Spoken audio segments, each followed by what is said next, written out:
Sir, अगला सवाल हमें अशोक वर्मा जी का है। ये पूछते हैं कि सर लॉन्ग टर्म के लिए कुछ स्टॉक्स बता दीजिए। अगर हम 5 साल का होराइजन लेकर चलते हैं तो सर कुछ काउंटर्स हैं आपके पास जिनमें अच्छी ग्रोथ देखने को मिल सकती है।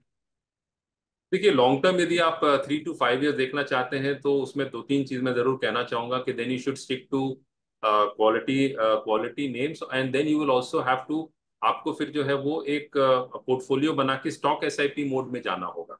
जैसे फॉर एग्जांपल स्टॉक्स तो काफी आप डिफेंस में जैसे फॉर एग्जांपल बीएल है, एचएएल है, they are very good in defence, but अभी उनकी प्राइसिंग बहुत ज्यादा है। लेकिन आप इन पे नजर रख सकते हैं, जब भी कुछ करेक्शन है तो आप बाइंग कर सकते हैं, और इनको ही आप, मतलब ये जैसे दो स्टॉक मैंने बताया, इसके अलावा जैसे फॉर एग्जांपल टाटा मोटर्स है, उसमें कोई करेक्शन आती है तो आप एक पोर्टफोलियो की तरह उसे बना सकते हैं। थोड़ा जी। सा डिफेंसिव में आप जाना चाहते हैं तो आईटीसी हो गया, एचयूएल, आप एक दो स्टॉक रख सकते हैं थोड़े डिफेंसिव परस्पेक्टिव से।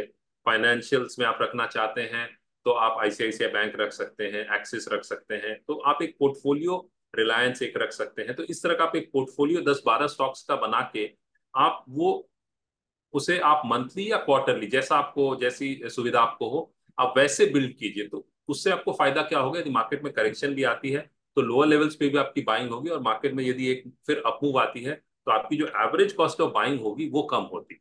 तो आप ये जी। फॉलो कर सकते हैं। इसके अलावा यदि आपको लगता है कि ये कुछ ज्यादा है तो आप ईटीएफ्स भी जो है वो, जैसे निफ्टी 50 के ईटीएफ्स हुआ, या निफ्टी नेक्स्ट 50 जो है उसके ईटीएफ्स में भी आप इन्वेस्ट कर सकते हैं। तो वो भी आपको एक अच्छा return over a long term period देगा, बट लॉन्ग टर्म में एटलीस्ट 3 to 5 ईयर्स, जैसा आपने कहा, वो हॉराइजन आपको लेके चलना चाहिए।